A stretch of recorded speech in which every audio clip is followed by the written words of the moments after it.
रानी लक्ष्मीबाई की नगरी है, सब है, वुमेन एम्पावरमेंट की बातें होती हैं, एकता की बातें होती हैं, लेकिन झांसी में महिलाओं में एकता नहीं है।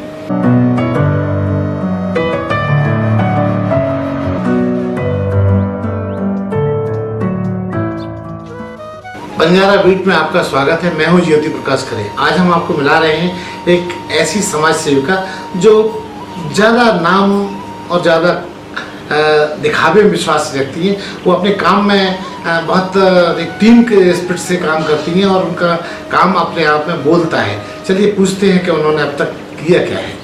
नमस्कार वैशाली जी। नमस्कार वैशाली जी, आपका क्या ट्रैक रिकॉर्ड रहा, क्या किया अपना समाज सेवा में, क्या स्पेशल किया? हम लोग का कोहिनूर ऑलवेज ब्राइट की मैं चार्टर्ड प्रेसिडेंट हूँ। मैंने उसकी स्टार्टिंग करी थी और कोहिनूर ऑलवेज ब्राइट पहले जेसीआई झांसी कोहिनूर था। तो जेसीआई एक इंटरनेशनल क्लब है, उसके ब्रांच के रूप में मैंने काम किया था। एक्सपीरियंस मेरा बहुत अच्छा रहा वहाँ पे भी। वहाँ ट्रेनिंग चीज़ें ज़्यादा होती हैं, वहाँ से मैंने सीखा कि हम लीडरशिप सीखते हैं वहाँ से कि हम एज ए लीडर कैसे काम करते हैं, क्योंकि एक लीडर में क्वालिटी होनी चाहिए कि वो अपनी टीम को लेकर के चले। तो नो डाउट कि जेसीआई टीम वर्क सिखाता है, लेकिन जिस चीज़ के लिए मैं निकली थी, क्योंकि मैंने अपनी लाइफ में बहुत कमियां देखी हैं, तो और भगवान की दया से जहाँ मेरी मैरिज हुई तो एक अच्छी सक्षम फैमिली में हुई। तो जिस चीज़ के लिए मैं निकली थी, जिस सेटिस्फेक्शन के लिए मैं निकली थी, तो मुझे कहीं ना कहीं रियलाइज़ हुआ कि वो मुझे किसी क्लब में नहीं मिलेगी। तो फिर मैंने उसको 1 साल के बाद मैक्सिमम अवार्ड्स लेकर के उसको ड्रॉप किया और फिर मैंने उसको कोहिनूर ऑलवेज ब्राइट एनजीओ में कन्वर्ट कर दिया, जहाँ पे हम सिर्फ और सिर्फ ह्यूमैनिटी के लिए काम करते हैं, मानवता के लिए काम करते हैं। जहाँ पे भी हमें किसी का दुख दर्द पता चलता है कि यहाँ वो परेशान है, उसकी हेल्प के लिए काम करते हैं। और मोस्टली हमारा टारगेट बच्चे होते हैं, क्योंकि बड़े जो कर रहे हैं अपने भविष्य के लिए क्या करा, उन्होंने अपनी लाइफ जी ली, उनकी जो भी गलतियाँ हैं, लेकिन मेरा मोटो होता है कि उसमें बच्चों का कोई भी कसूर नहीं है कि वो किस फैमिली में पैदा हुए हैं। उन्होंने नहीं सोचा कि वो गरीब फैमिली में है क्या है। तो हम उनके विकास के लिए काम करते हैं, उनकी पढ़ाई के लिए, उनके त्योहारों को स्पेशल मनाना, उनको एथिक्स सिखाना, उन्हें ह्यूमैनिटी सिखाना, इन चीज़ों के बारे में हम लोग सबसे ज़्यादा काम करते हैं। वैशाली जी, आपने बताया कि आप झांसी से नहीं, कहीं बाहर से, कहाँ से आप हैं और कहाँ आपका मायका कहाँ है? बिल्कुल, मेरी बर्थ प्लेस कानपुर है। कानपुर एक महानगर सिटी है और मेरी शादी यहाँ पे झांसी में हुई है। और ये भी बड़ा मतलब एक रोमांचक सा था हमारे यहाँ, क्योंकि अभी मतलब झांसी का बस सुना था कि झांसी की रानी लक्ष्मीबाई, लेकिन मैं टीचिंग करती थी। तो जब मेरे स्कूल में पता चला कि मेरी झांसी में मेरी अरेंज मैरिज है, तो जब तय हुई तो बहुत मतलब वो होता था कि अच्छा वहीं जाओगे जहाँ छुप छुप करके गाड़ी जाती है, क्योंकि कानपुर से यहाँ ट्रेन नहीं चलती थी वो वाली तब, क्योंकि 16 साल हो गए हैं मेरी शादी को। तो लेकिन जब मैं यहाँ आई तो मुझे बड़ा लगता था कि मैं इतनी बड़ी सिटी से आ रही हूँ, तो पता नहीं मैं यहाँ पे कोप अप कर पाऊंगी कि नहीं कर। आपने कहा कि छुप छुप गाड़ी की बात की, आपने रानी लक्ष्मीबाई के बारे में नहीं सोचा कि उनकी तलवार नहीं चमकी आपकी? मैं आपको भी वही फीलिंग बताने वाली हूँ कि क्या होता है जब तक हम किसी सिटी से रूबरू नहीं हुए होते हैं। हिस्टोरिकल उसका तो हमें पता था, लेकिन क्या होता है जब आप एक महानगर से एक छोटी जगह आते हो ना, तो आपको थोड़ा सा ये लगता है कि पता नहीं हम वहाँ कोप अप कर पाएंगे नहीं कर पाएंगे। कहीं ना कहीं मॉडर्निटी में कहीं ना कहीं कुछ फर्क था यहाँ की फैमिलीज और वहाँ की फैमिलीज में। लेकिन यहाँ पे आके मुझे कभी भी ऐसा फील नहीं हुआ, क्योंकि मुझे जो फैमिली मिली, जितनी मॉडर्निटी मेरे वहाँ पे थी, जितनी खुली सोच मुझे वहाँ मेरे पापा ने फ्रीडम दी थी, उतनी ही फ्रीडम मुझे यहाँ मेरे फादर इन लॉ ने भी दी। और कानपुर से ज़्यादा यहाँ पे मैं कर पाई, जितने फ्रीडम से काम कर पाई। और आज मुझे लगता है कि झांसी में ना खुद में एक ऐसी चीज़ है जो कहीं ना कहीं खुद वुमेन एम्पावरमेंट देती है। एक कहते हैं ना कहीं कुछ वाइब्स होती हैं। तो जो रानी लक्ष्मीबाई जो फ्रीडम फाइटर उस टाइम थी, तो उनकी जो कुछ वाइब्स ऐसी हैं कि यहाँ की हर लेडी में एक ताकत है, बड़ी से बड़ी मॉडल सिटी से ज़्यादा। जी, वैशाली जी का जो शिक्षा दीक्षा है वो कहाँ तक हुई अब तक? भैया मेरे हम लोग पहले जब स्टार्टिंग में पढ़े थे कॉन्वेंट में पढ़े, हम लोग बहुत रिच फैमिली से थे स्टार्टिंग में, लेकिन उसके बाद मेरे पापा को शुगर का अटैक पड़ा और मेरी मम्मी को हार्ट की प्रॉब्लम हो गई थी। तो उसके बाद हम लोग फाइनेंशियली बहुत ज़्यादा वीक होते गए। फिर हम लोगों को सरकारी स्कूल में पढ़ना पड़ा फाइनेंशियल क्राइसिस की वजह से। तो मैंने अपना इंटर पूरा सरकारी स्कूल से किया। उसके बाद भी मैंने हिंदी मीडियम यूपी बोर्ड से ही किया है। और बीए 3rd ईयर के टाइम पे मेरी मैरिज हो गई थी। तो ग्रेजुएशन के बाद पोस्ट ग्रेजुएशन का फॉर्म भरने के बाद भी मैं उसको कंप्लीट नहीं कर पाई, क्योंकि मैं जब यहाँ मैरिज करके आई तो मेरी जो मदर इन लॉ थी उनको कैंसर हो गया था। तो मुझे अपनी पढ़ाई को वहीं पे छोड़ना पड़ा फैमिली के। फिर उसके बाद मैं इतनी बड़ी फैमिली में आई थी कि फिर फैमिली में इन्वॉल्व होती गई और फील्ड अपना भूल गई। लेकिन मेरा फील्ड क्या था कि हमारे घर में प्रॉब्लम थी। तो हाई स्कूल के बाद हमारे साथ ये हो जाता था कि कानपुर जैसे शहर में 3 बच्चों को मम्मी पापा का करना होता था, 2 बहनें थी हम लोग, एक भाई था। तो जो चीज़ें हम लोग जैसे कंप्यूटर सीखना है या कुछ एक्स्ट्रा चीज़ें सीखनी है तो हम लोगों को फिर उसके लिए जॉब करनी पड़ती थी कि चलो हम जॉब करेंगे तो कहीं ना कहीं हम अपने पापा का थोड़ा सपोर्ट कर पाएंगे। तो वहाँ आपने जॉब किया? मैंने हाई स्कूल के बाद से जॉब करी है। पहले मैंने हाई स्कूल के बाद से पार्ट टाइम जॉब करी और फिर उसके बाद मैंने इंटर के बाद से तो अपना जो कॉलेज था वो प्राइवेट करके फुल टाइम जॉब करी है। वैशाली जी, आपके समाज सेवा के अलावा और क्या हिडन शौक हैं जो आप जब फुर्सत में होती हैं तो करती हैं? भैया शौक में तो यह है कि बहुत सारे शौक ऐसे थे जो पूरे नहीं हो पाए, हाँ, लेकिन अब उनका कोई गम नहीं है क्योंकि ठीक है, ज़रूरी नहीं होता कि हम लाइफ में जो भी सोचे वो हमें मिले। जैसे मुझे शादी के पहले डांस का बहुत शौक था, लेकिन जैसे मैंने अभी आपको बताया कि हम लोग के साथ फाइनेंशियल प्रॉब्लम्स थी, तो पहले जो ज़रूरत की चीज़ें थी, पढ़ाई थी, ट्यूशन फीसेस थी, वो ज़्यादा ज़रूरी होती थी। तो जैसे आजकल के बच्चों को मिल रहा है कि डांस क्लासेस मिल जाती हैं, आज आप डांस इंडिया डांस और ये सब देखते हो ना तो अंदर से बड़ा लगता है कि काश हम भी उस टाइम अगर क्लासेस करते तो हमारे अंदर वो बात थी कि हम कर पाते। और मैं यूपी टॉपर रह चुकी हूँ, मैंने उस टाइम हाई स्कूल टॉप किया था, तो मुझे बहुत लगता था कि मैं किसी अच्छे कंपटीशन लेवल पे आगे जा सकती हूँ, आगे स्टडीज़ कर सकती हूँ। लेकिन ठीक है, मैं अपनी फैमिली से खुश हूँ, अभी कोई दिक्कत नहीं है, जैसी भी लाइफ है, जैसी भी भगवान ने दी। लेकिन कहीं ना कहीं अगर कुछ छिनता है तो कुछ मिलता भी है। वहाँ अगर स्टडीज़ आगे कंटिन्यू नहीं कर पाई तो फिर यहाँ मैंने अलग फील्ड अपना बनाया है। आपने बहुत सारी महिलाओं का एक ग्रुप बना रखा है, ये बहुत बड़ी नेतृत्व क्षमता के अंतर्गत आता है। कैसे आप में ये ऊर्जा आई?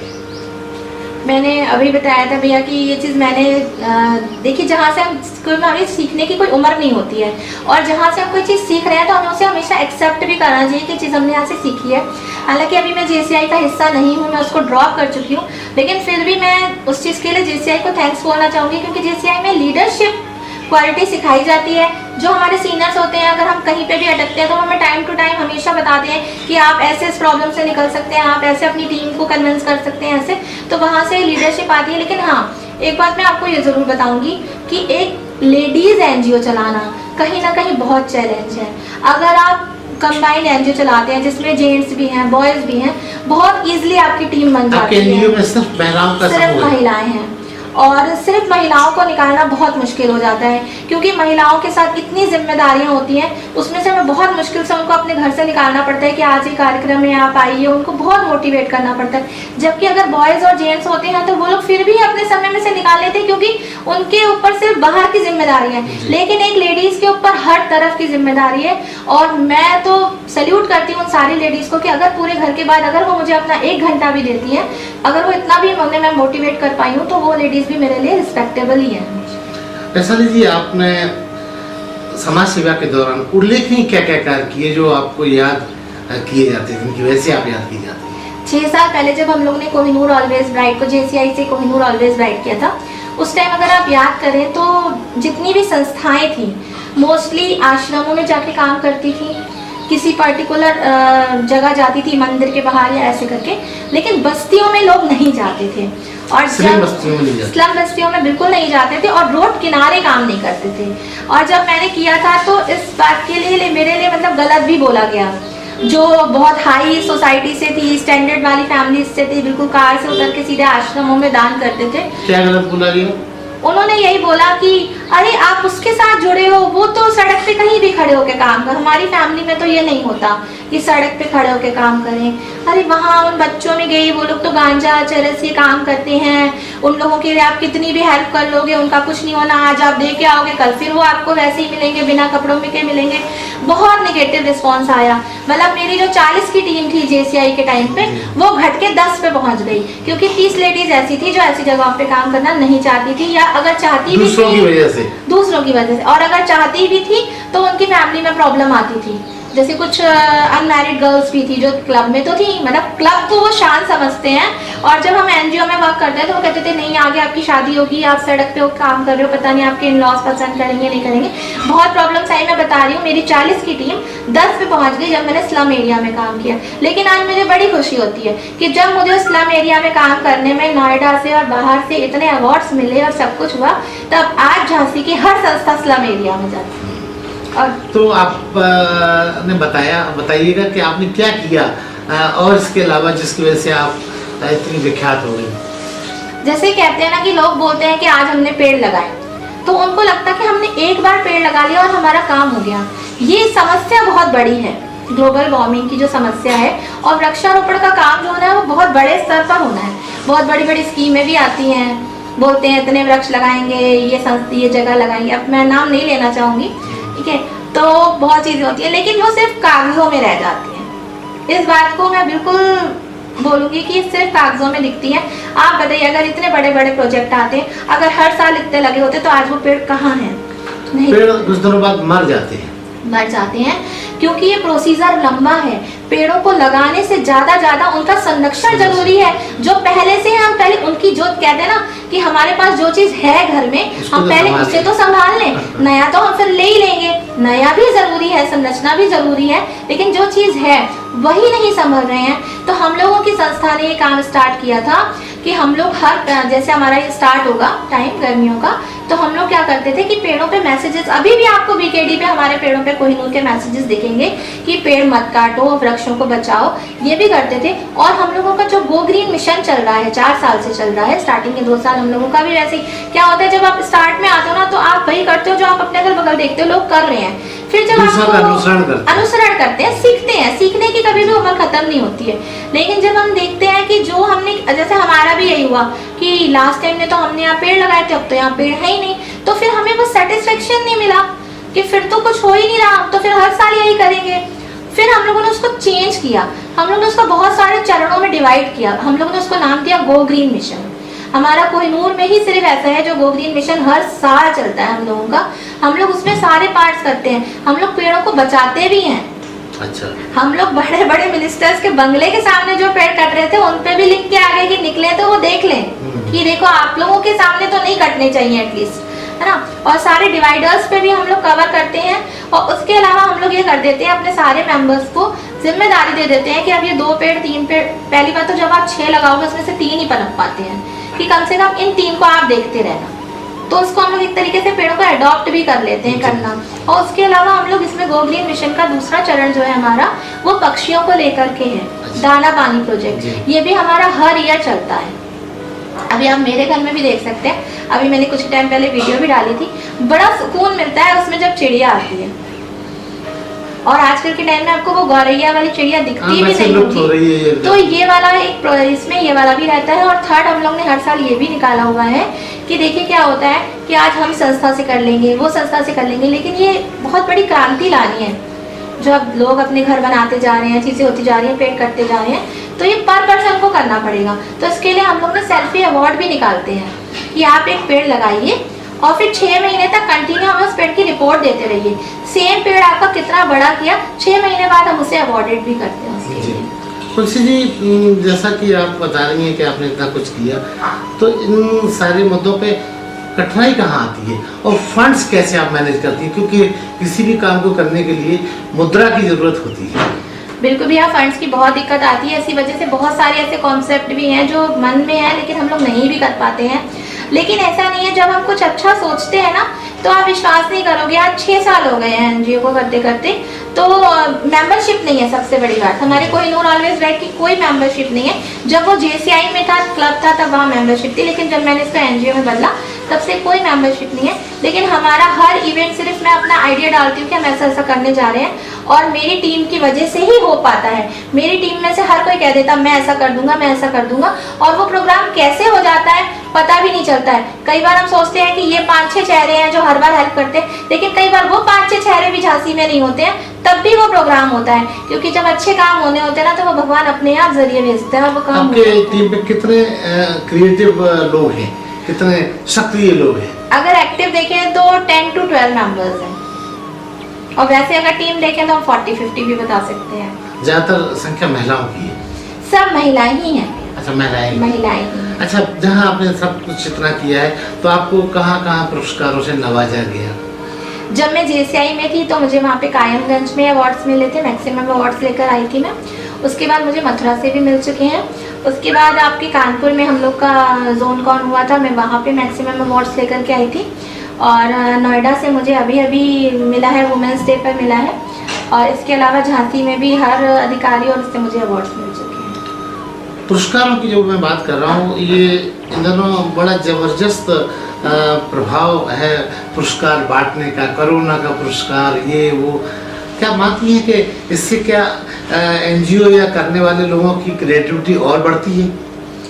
भैया क्या कहते हैं कि ये सिर्फ ये मोटिवेशन दिखावा है? नहीं, पूरी तरीके से दिखावा नहीं कह सकते, लेकिन हाँ, जितना सेटिस्फेक्शन पहले अवार्ड्स जब मिलते थे तब हमें एक वर्क के लिए मिलते थे कि आज हमने ये काम किया है, कहीं ना कहीं वो चीज़ अब थोड़ा सा डिस्टर्ब हुई है। अब क्या होता है, आपके साथ ही उन लोगों को भी खड़ा कर दिया जाता है जो आपको कभी फील्ड में दिखे नहीं है, फोटो सेवा। हाँ, तो कहीं ना कहीं वो सेटिस्फेक्शन नहीं मिलती है। अभी बहुत से आपने देखे होंगे, बहुत सारे सेलिब्रिटीज अवार्ड देने आते हैं और बहुत खुला सबको पता है कि उनके रेट फिक्स हैं।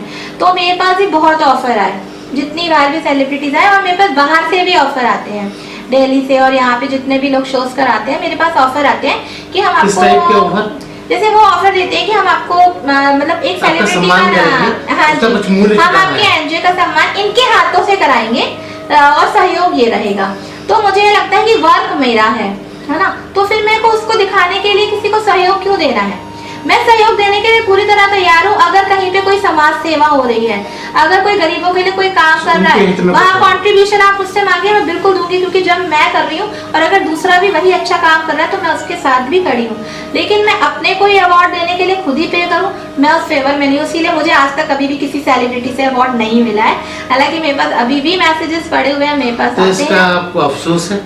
बिल्कुल भी नहीं है, बिल्कुल भी अफसोस नहीं है, क्योंकि अगर हम अपनी मेहनत की कमाई है, हम अपनी पॉकेट मनी से, हमारी लेडीज निकाल रही हैं, हम लोग किसी के लिए करते हैं, वो हमें अवार्ड से ज़्यादा सुकून देता है। मुंशी जी, आपने एक नेकी की दीवार भी शुरू की थी, जैसा कि मुझे याद आ रहा है, उसका क्या कॉन्सेप्ट था? नेकी की दीवार का हम लोग ने बहुत मन से स्टार्ट करी थी और बहुत मेहनत से स्टार्ट करी थी। और सबसे बड़ा पॉइंट पहले तो ये हो गया कि अब हमें मतलब परमिशन लेनी थी कि हम कौन सी दीवार पे बनाएं। तो हम लोग ने परमिशन ली, तो उन्होंने हमें दीवार दी, तो वो क्या थी, वो कब्रिस्तान के बाहर की दीवार थी। अच्छा, हमारे मन में ऐसे कोई डाउट्स नहीं आए, क्योंकि कहते हैं ना, जब हम कोई पॉजिटिव चीज करने जा रहे होते हैं सब कुछ ठीक तो लगता है नहीं उसमें कोई प्रॉब्लम नहीं है, क्योंकि दीवार बाहर थी। लेकिन क्या हुआ कि कुछ लोगों के मन में आया, तो कुछ लोगों ने वहाँ से कपड़े नहीं भी उठाए, कुछ ने उठाए, लेकिन सही चल रहा था, ऐसी कोई प्रॉब्लम नहीं थी। लेकिन प्रॉब्लम ये आ गई कि कहते हैं ना कि किसी को अगर उसमें गलत पॉइंट ढूंढने हो तो वो अच्छाई में भी गलत पॉइंट ढूंढ लेगा। और हम लोग मैं थोड़ा सा सिद्धांतों में चलती हूँ, हर किसी की बात नहीं मानती हूँ, या उसे कह लो विरोध है ना, या कुछ भी हुआ हो, मुझे नहीं पता कि क्या प्रॉब्लम हुई। लेकिन फिर उसके लिए लोगों ने बोला कि देखो वहाँ तो कपड़े गिरे पड़े हैं, तो लोगों ने अच्छा मतलब लोगों ने मुझे अच्छे वीडियो भी भेजे कि देखिए आपकी दीवार है यहाँ पे, और देखिए वहाँ से हम कपड़े टांग कर आए, वहाँ से लोग कपड़े उतार रहे हैं। लेकिन फिर कुछ लोगों ने ये विरोध किया कि आपके कपड़े गिर गए। तो मैं आज ये बात जरूर आपके जरिए, आज मुझे मौका मिला है तो मैं बोलना चाहूंगी कि आज अगर हमारे घर में भी हम कपड़े धो के छत पे डालते हैं, तो आंधी या बारिश चलती है तो वो कपड़े भी गिर जाते हैं। इसका मतलब ये नहीं है कि हम उसकी केयर नहीं करते हैं। हमारी team time to time care करने जाती थी। लेकिन फिर उस दीवार को, खैर मैंने किसी के डर से बंद नहीं किया, उस दीवार को बंद करने का सिर्फ ये था कि अगर लोगों की थोड़ा सा लोगों को वहम हो रहा है कि वो कब्रिस्तान की दीवार है, तो हम उसे अब फिर किसी ऐसी जगह पर करेंगे कि हम उसे, क्योंकि वहाँ पे क्या था, वो प्लेस जो हमें दी थी उन्होंने, तो वो प्लेस थोड़ा सा वैसी भी नहीं थी कि हम चाह रहे थे कि हम उसे कवर करें किसी चीज से, तो वहाँ हम कर भी नहीं सकते थे। वहाँ करती क्या थी आप? हम लोगों के जितने भी मेंबर्स थे, हम लोग के मेंबर्स से मिलने वाले थे। जैसे मैं इस कॉलोनी में रहती हूँ, तो मुझे इस कॉलोनी के भी सारे लोग अपने कपड़े दे जाते थे, जो उनके मतलब जैसे छोटे हो गए हैं, या जैसे बच्चों के कपड़े तो कितनी जल्दी नए हम लोग हटा देते हैं। तो हम लोग वहाँ जाके हर ट्यूसडे, हम लोग का नियम था, हम लोग जाते थे, सारे कपड़े वहाँ सेट करते, और वहाँ से आप विश्वास करो, जो हम लोग खूटियाँ टांग कर आए थे वो चोरी हो जाती थी 2-3 दिन के अंदर। और इतनी मतलब इतनी खुशी होती थी, अगर हम लोग कहीं जाते भी थे ना, झांसी में जैसे घूमने जा रहे हैं, निकल रहे हैं, पार्क जा रहे हैं, हम लोग अपनी दीवार देखते हुए जाते हैं कि दीवार का अभी क्या है। उसके बाद जब ये बोला गया ना कि हम केयर नहीं करते हैं, तो हमें कहीं ना कहीं बड़ा दुख भी, क्योंकि हम किस फीलिंग से कर रहे हैं उसको आप नहीं समझ सकते। हम कर रहे हैं, हम हर मंगल जाते थे, हम लोग नई खुटियाँ लगाते थे, फिर हम लोग ने वो कीले लगाने शुरू कर दिए कि चलो कीले नहीं निकालेंगे। आप विश्वास करो, वो कीले भी लोग निकाल के ले गए। लेकिन हम लोगों का उसको हटाने का मकसद सिर्फ ये था कि अगर लोगों का वहम जुड़ा है कब्रिस्तान को लेकर के, तो हम लोग बहुत जल्दी ये कॉन्सेप्ट फिर से भी अपना लेकर के आएंगे, फिर दोबारा शुरू करेंगे। दोबारा शुरू करें। अभी ये कोरोना में तो 1-1.5 साल ऐसे ही निकल गया है। वैशाली जी, जहाँ आपने इतना सब काम किया, तो वहाँ आप दूसरों के कोपभाजन का शिकार कहाँ हुए?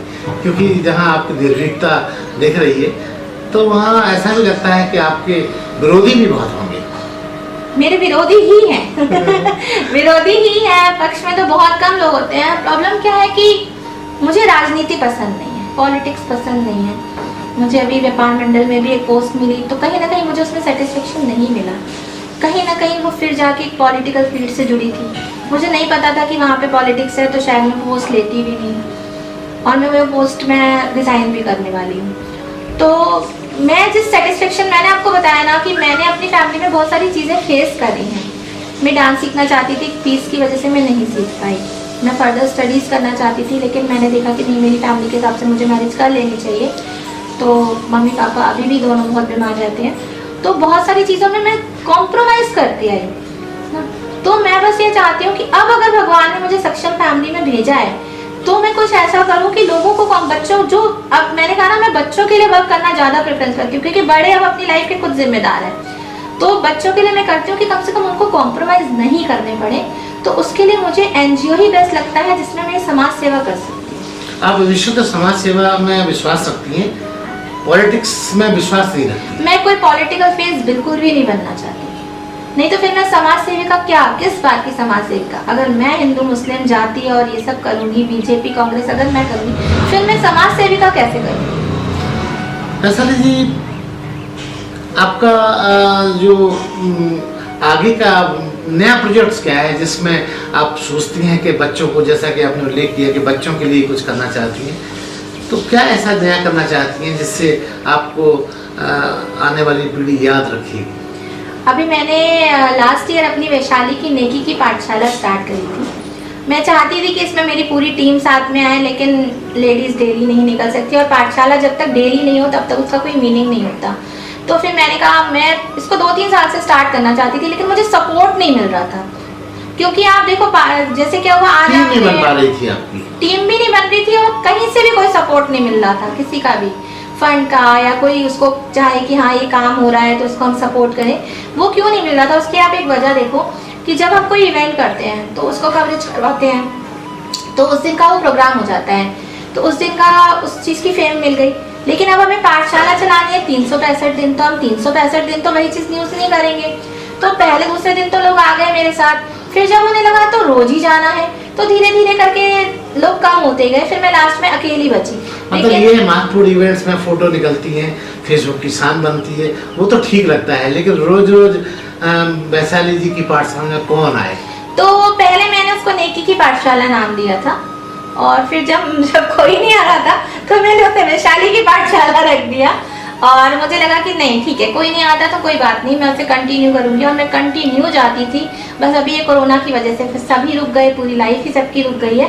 लेकिन जैसे ये कोरोना खत्म होता है तो मैं फिर से स्टार्ट करूंगी। और मैं, ऐसा कोई नहीं है कि उनको पूरा पर्टिकुलर स्कूल वाली पढ़ाई करती थी, मेरा मेन ये होता है कि उनको कम से कम बेसिक नॉलेज मिले। वो जो अपनी लाइफ स्टाइल ही नहीं जीना जान रहे हैं कि कपड़े कैसे पहनने, खाना कैसे है, उनको क्या करना चाहिए, गलत बोलना नहीं चाहिए, एटलीस्ट कम से कम यहाँ से तो उठें। हाँ, अपना शैक्षणिक योग्यताएं बढ़ाएं और जीवन शैली बदलें। बिल्कुल। वैशाली जी, एक बड़ा दिलचस्प सवाल मैं आपसे जानना चाह रहा हूँ। आपने बताया कि आपकी महिलाओं की लगभग 40 महिलाओं की टीम है। कहते हैं महिलाओं की मित्रता लंबी चलती नहीं है, तो ये टीम कैसे चल रही है, ये बताएं आप। टीम ऐसे चल रही है भैया। क्या मानती है कि महिलाओं की मित्रता लंबी चलती नहीं? हाँ, बिल्कुल नहीं चलती है। फिर आप कैसे चला रही हैं? वो कौन सा पदार्थ खिलाया सबको आपने? भैया ऐसा होता है कि जब आप 40 लोगों का ग्रुप बनाते हैं, उसमें से कुछ तो 10 ऐसे होते हैं जो आपके जैसे होते हैं। पूरा आपको अपने जैसा तो देखो कोई नहीं मिल सकता है, लेकिन कम से कम जो जिन अच्छी भावनाओं के साथ आप आगे बढ़ना चाहते हो, जो सेटिस्फेक्शन आपको चाहिए, जो सुकून आपको मिलता है गरीबों की सेवा करके, तो कुछ ऐसे लोग आपको मिलते हैं जो वही चीज़ करना चाहते हैं जो हम करना चाहते हैं। तो 40 में से 4, 5, 3 कभी तो कोई हमारे साथ रहता ही है।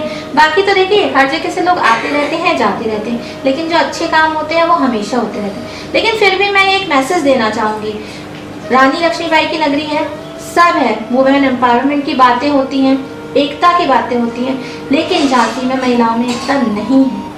आज हर कोई अलग अलग काम कर रहा है, लेकिन अगर यही लेडीज मिलकर कुछ करती तो बहुत बड़ी क्रांति ला सकती थी। लेकिन ये एकता नहीं है, अभी भी लोग एक दूसरे से होड़ में काम कर रहे हैं, लेग पुलिंग करते हैं। लेग पुलिंग भी है और होड़ भी बहुत है। मतलब मेरा ये कहना है कि आप समाज सेवा के लिए निकल रहे हो, लेकिन आप इतनी होड़ नहीं करो कि पता लगा आप वृद्धाश्रम में जा रहे हो और आपके घर में बड़े बूढ़े परेशान हो रहे हैं। आप बाहर पढ़ाने जा रहे हो और मैं आपको ऐसे लोग बता सकती हूँ जिनके बच्चे एबनॉर्मल हैं। एबनॉर्मल बच्चे को तो माँ हर पल चाहिए, वो बाहर समाज सेवा के बड़े बड़े क्षेत्रों में नाम लेकर बैठे हैं और बच्चे और सास रो रहे हैं। ऐसे लोग भी हैं। तो मुझे उस होड़ में लोग जी रहे हैं। बिल्कुल, मुझे उस होड़ में बिल्कुल शामिल नहीं होना है।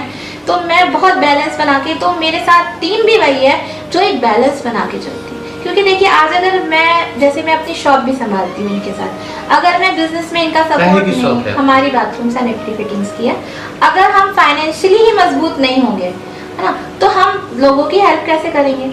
तो हमें एक लेडी जो रानी लक्ष्मीबाई थी, ठीक है, तो वो ऐसा नहीं है कि वो युद्ध लड़ने चली जाती थी तो वहां का नहीं देखती थी।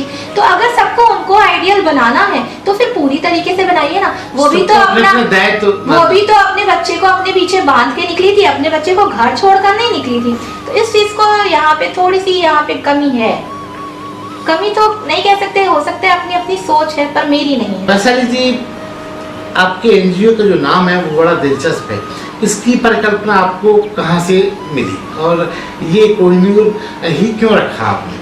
ये आपने बहुत बढ़िया क्वेश्चन बोला है, क्योंकि एक ऐसा आज मुझे मौका मिला है। बहुत पुरानी बात है, 6 साल पहले की, जब मैंने जेसीआई से, मैंने अभी आपको बताया कि जेसीआई से स्टार्ट किया था, तो जेसीआई के आगे अपना नाम जोड़ना होता है। तो मेरा मन था कि जेसीआई कोहिनूर। अच्छा, अब उसमें क्या होता है, जेसीआई से अलॉट भी कराना पड़ता है, तो कुछ सीनियर्स से भी उसमें कंसल्ट लेनी होती है, अपने आसपास भी पूछना पड़ता है कि ये नाम सही रहेगा कि नहीं। तब कहते हैं ना कि जब हम कोई भी काम करते हैं तो आप कभी ये मत सोचो कि जब हम कोई काम कर रहे हैं तो लोग क्या कहेंगे। बस आप ये सोचो कि अंदर आपकी आत्मा क्या कह रही है। आत्मविश्वास होना चाहिए, आत्मविश्वास भी होना चाहिए और पॉजिटिविटी होनी चाहिए कि हम जो काम करने जा रहे हैं वो हमारा काम सही है या नहीं। तो आप लोगों के अगर कहने पे चलोगे ना तो आप कभी भी अपना काम नहीं कर पाओगे। बहुत सारे लोग बोलते हैं अरे हम ऐसा कहेंगे तो लोग क्या कहेंगे, अरे हम ऐसा करेंगे तो लोग क्या कहेंगे। तो मैं उनके लिए आज ये जरूर एक्सप्लेन करना चाहूँगी कि जब मैं एक स्टार्टिंग होती है किसी चीज़ का नामकरण करना, तो जब मैं स्टार्ट कर रही थी तो मैंने बोला कि मैं तो कोहिनूर रखूँगी, क्योंकि बहुत बड़ी बात होती है। हर महिला अपने घर के लिए तो काम करती है, अपने घर की सेवा करती है, लेकिन अपने घर की सारी जिम्मेदारियों के साथ जब वो बाहर निकल रही है तो वो अपने आप में एक डायमंड है, अपने आप में एक हीरा है। और हीरे में तो आपको पता है कि कोहिनूर की कोई बराबरी नहीं है। तो फिर जब मैंने कोहिनूर रखा था, अब इसमें भी निगेटिविटी आ गई।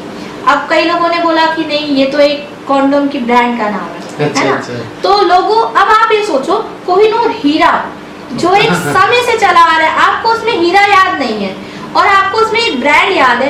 अब आप यहाँ से पता कर सकते हो कि एक इंसान की सोच निगेटिव कितनी जा सकती है और वो आपके पॉजिटिव चीज पे कितनी भारी पड़ सकती है। लेकिन अगर हमें आगे बढ़ना है, अगर हमें कुछ आयाम आगे करने हैं अपने सामने, तो हमें हमेशा उस निगेटिविटी के 2 कदम ऊपर उठना है। इसलिए सबके विरोध के बावजूद भी मैंने बोला कि मैं अगर स्टार्ट करूंगी तो मैं इसको कोहिनूर के नाम से स्टार्ट करूंगी और वो कोहिनूर हीरे की तरह चमकेगा और आज 6 साल से वो चमक भी रहा है। वैशाली जी, इसके अलावा और भी आपके दिलचस्प कोई ऐसे फीचर्स होंगे जो हमारे दर्शकों को बताइए।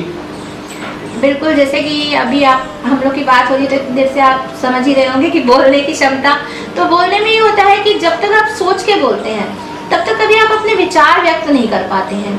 और आजकल के टाइम में आपने देखा होगा महिलाओं में या बच्चों में या पुरुषों में बहुत ज़्यादा डिप्रेशन की प्रॉब्लम बहुत ज़्यादा है। और वो डिप्रेस क्यों होते हैं? क्योंकि वो कहीं ना कहीं किसी न किसी के दबाव में है, अपनी अभिव्यक्ति नहीं, अपनी बात को कहना चाहते हैं कि हम इस जगह सही हैं, हमारी ये चीज़ सही है, लेकिन वो कहीं ना कहीं किसी आर्थिक किसी के दबाव में है, किसी के प्रेशर में जॉब कर रहे हैं, अपनी बातों को कह नहीं पाते हैं और वो डिप्रेशन के शिकार हो जाते हैं। और उसी के लिए आजकल एक चीज़ वही है, मोटिवेट करना लोगों को। उसी के लिए मोटिवेशनल स्पीकर्स बने हैं। तो बस वही एक छोटा सा अपना शौक कह लीजिए कि लोगों को इंस्पायर करना कि लोग निकलें, खुश रहें अपनी लाइफ में, लोगों की परवाह नहीं करें। तो जो मेरे अपने विचार होते हैं उसके लिए मैं एज ए मोटिवेशनल स्पीकर अपने वीडियोस डालती हूँ। कहाँ डालती हैं? मैं यूट्यूब पे, मेरा चैनल है। किस नाम से? वैशाली कुंशी के नाम से है। बहुत बहुत बधाई है, आपने अपने बारे में सब कुछ बताया। और इसके अलावा अगर कुछ और आपको याद आ रहा हो तो बताइएगा जरूर, कंजूसी मत कीजिएगा। बिल्कुल, मैं बस सबको एक मैसेज लास्ट में ज़रूर ये देना चाहूँगी कि समाज सेविका, सोशल वर्कर, इसके नाम को सार्थक करिए। फेम नेम आजकल के टाइम में देखिए ये पॉइंट भी ज़रूरी है। अब इस पॉइंट को हम कहाँ से जोड़ते हैं? अच्छा, बहुत अभी कोरोना के टाइम पे आप देख लो, हमारी टीम ने क्या हुआ, हमारी टीम तो अब अलग अलग हो गई, सबने अलग अलग। हमारे पास तो बहुत अच्छी अपॉर्चुनिटी थी क्योंकि हम ग्वालियर रोड पे रहते हैं और ग्वालियर रोड के बाहर से ही सारे मजदूर निकल रहे थे, तो हम लोग कंटिन्यू करते रहे क्योंकि हमें कहीं जाना नहीं पड़ा। लेकिन कुछ मेंबर्स नहीं भी निकल पाए। लेकिन अगर हम एक एनजीओ चला रहे हैं और अगर हम उसको कहीं डाल रहे हैं सोशल मीडिया में या न्यूज़ में, तो उसका पर्पस हमेशा फेम देना नहीं होता है। हर चीज़ में मैंने बोला ना कि कुछ लोग निगेटिविटी ढूंढते हैं, उसका मतलब फेम लेना नहीं है, उसका मतलब मोटिवेट करना है, उसका मतलब हमारी टीम को ये एंश्योरिटी देना है कि अगर आप सब घर पे हो तो भी हमारी कोहिनूर टीम आज भी जो सबसे कठिन टाइम है उस टाइम वर्क कर रही है। लोगों को एक भरोसा दिलाना है हमारे ऊपर कि हाँ, हम आपके साथ हैं।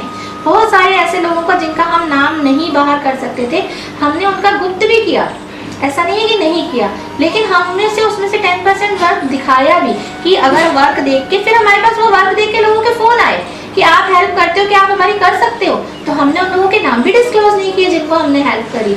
तो इस चीज़ को रख करके, और सबसे बड़ा मैसेज यही है कि आप सबसे पहले अगर एक महिला है तो आपकी एक माँ की भी भूमिका है, एक पत्नी की भी है, एक बहू की भी है, उस भूमिका को मत भूलिए। ऐसा नहीं, बड़ा दिलचस्प मोड़ पे इंटरव्यू है जहाँ आपने इतना कुछ करती हैं, तो आपके जीवन साथी की इसमें क्या भूमिका रहती है?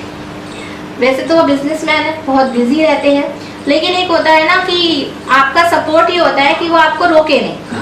तो सबसे बड़ा उनका सपोर्ट ये है कि वो मुझे कभी रोकते नहीं है। जैसे मेरा बहुत सारी चीज़ों में मेरा एक विरोधी फीचर सामने आ जाता है। जैसे बहुत सारी चीज़ों में वो बोलते हैं कि कुछ लोग राजनीति में हैं तो आप उनका विरोध मत करो। सबके हस्बैंड ऐसे कंसर्न कि कोई आपका मतलब विरोधी नहीं बन जाए, अरे आप रहने दो, आप एडजस्ट कर लो, समझाते हैं, वो कई बार समझाते हैं, लेकिन मेरा बड़ा कड़ा सा विरोध हो जाता है कि नहीं, ये मेरे उसूलों के खिलाफ है, मेरे सिद्धांत के खिलाफ है। तो वो कहीं ना कहीं फिर मेरा साथ देते हैं, भले फिर कई जगह पर मैं परेशानी में फंसी भी हूँ, क्योंकि आपको पता है विरोध करने वाला हमेशा फंसता है। मैं अकेली भी हो जाती हूँ, कई बार मेरे पास टीम नहीं होती है, कई बार मेरे पास ऐसे लोग नहीं है जो मेरे आगे पीछे घूमे, क्योंकि मैं किसी की चापलूसी नहीं कर पाती हूँ। लेकिन ऐसी जगह पर अगर एक सपोर्ट मेरे पीछे, हमेशा मुझे पता है कि कुछ भी अगर गलत होगा तो संभालने वाला कोई है, तो वो मेरे हस्बैंड है, जिनका पूरा मुझे सपोर्ट है। तो ये थी वैशाली तुलसी, जो समाज सेविका के काम को पूरी शिद्दत से कर रही है। हमसे बातचीत करने के लिए धन्यवाद। इस चैनल को लाइक और सब्सक्राइब करना ना भूलें। देखते रहिए बंजारा बीट्स।